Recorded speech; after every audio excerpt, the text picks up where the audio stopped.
Hello student, good morning. हम लोग पिछले वीडियो में पढ़ चुके हैं कि किस प्रकार से विश्वामित्र जो है वह मन ही मन मुस्कुरा करके कह रहे हैं कि हे परशुराम, आप जिसे साधारण बालक समझ रहे हैं वह दोनों बालक साधारण नहीं है, इसे आप अन्य शत्रुओं के भांति, क्षत्रिय शत्रुओं के भांति नहीं हरा सकते। अब उसके बाद पढ़ेंगे हम लोग कि लक्ष्मण जी क्या कहते हैं। कहे वो लखन मुनिशील तुम्हारा, को नहीं जान विदित संसारा। यहाँ पे लक्ष्मण जी कहते हैं कि हे मुनि, आपके गुणों को, आपके स्वभाव को कौन नहीं जानता है। आपके बारे में तो जो आपका शील गुण है उसके बारे में तो विश्व विख्यात है यह बात। माता पिता ही और ऋण भैनी के गुर ऋणो रहा सोच बड़ जी के। यहाँ पे अब लक्ष्मण जी कहते हैं कि आप अपने माता पिता के ऋण से उऋण हो गए हैं।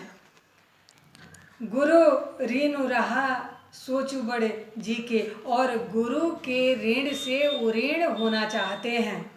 सो जनु हमारे ही माते काढ़ा, दिन चली गए ब्याज बढ़ा। और गुरु के ऋण से उऋण होना जो चाहते हैं, ऋण यानी कर्ज से बेकर्ज का जो होना चाहते हैं, तो वह आप समझ रहे हैं कि उस कर्ज से मुक्ति हमको मार करके आपको मिल जाएगी। यानी आपने हमारे ही माथा पर अपने गुरु ऋण से उऋण होना चाहा है। गुरु के ऋण से उऋण होना भी चाहिए। बहुत दिन हो गया है, इसका तो ब्याज बढ़ गया होगा। यानी दिन चली गए ब्याज बढ़ा, यानी बहुत दिन हो गया है गुरु के ऋण को नहीं चुकाए हैं आप, तो अब तो उसका ब्याज बढ़ गया होगा। अब आनिया व्यवहारिया बोली, तुरंत देव में थैली खोली। तो उस ऋण से अगर उऋण होना चाहते हैं तो आप जाइए, अब चलिए और किसी हिसाब किताब करने वाले को, यानी व्यवहारिया हिसाब किताब करने वाले को चलिए बुला कर लाइए। मैं तुरंत देव में थैली खोली, यानी तुरंत ही मैं थैली को, यानी जिसमें रुपया पैसा रखा हुआ है उस थैली को मैं तुरंत खोल दूंगा। सुनी कटु वचन कुठार सुधारा, हाय हाय सब सभा पुकारा। अब इस कटु वचन को सुन करके जो है परशुराम अपने कुल्हाड़े को सीधा कर लेते हैं, सही कर लेते हैं।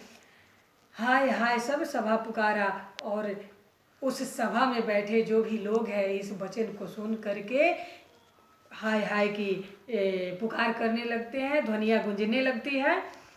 भृगुवर परशु देखा वहु मोही, विप्र विचारी बचाओ नृपद्रोही। यहाँ पे अब लक्ष्मण जी फिर कहते हैं कि हे भृगुवर, आप मुझे बार बार अपनी फरसे को दिखा रहे हैं, यानी बहुत समय से आप मेरे तरफ फरसे को दिखा रहे हैं।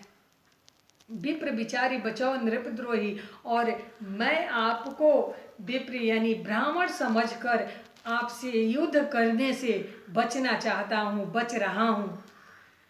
मिले न कबहूँ सुभट रनगाढ़े, द्विज देवता घर ही के बाढ़े। यानी यहाँ जो है अब परशुराम जी से वे कहते हैं, वो अब इस बात से परशुराम तो और क्रोधित होंगे, लेकिन लक्ष्मण तो ये समझ नहीं रहे हैं। अब कह रहे हैं कि ऐसा लगता है कि आपको रण में यानी युद्ध भूमि में किसी शूरवीर से भेंट नहीं हुआ है, यानी युद्ध नहीं हुआ है। मिले न कबहू सुभट रन गाढ़े, यानी जो युद्ध होता है वहाँ आपको किसी महान योद्धा से भेंट नहीं हुआ है। द्विज देवता घर ही के बाड़े, इसलिए आप अपने घर में योद्धा कहला रहे हैं, यानी अपनी महानता को दिखा रहे हैं। अनुचित कही सब लोग पुकारे, रघुपति शयन ही लखनऊ निवारे।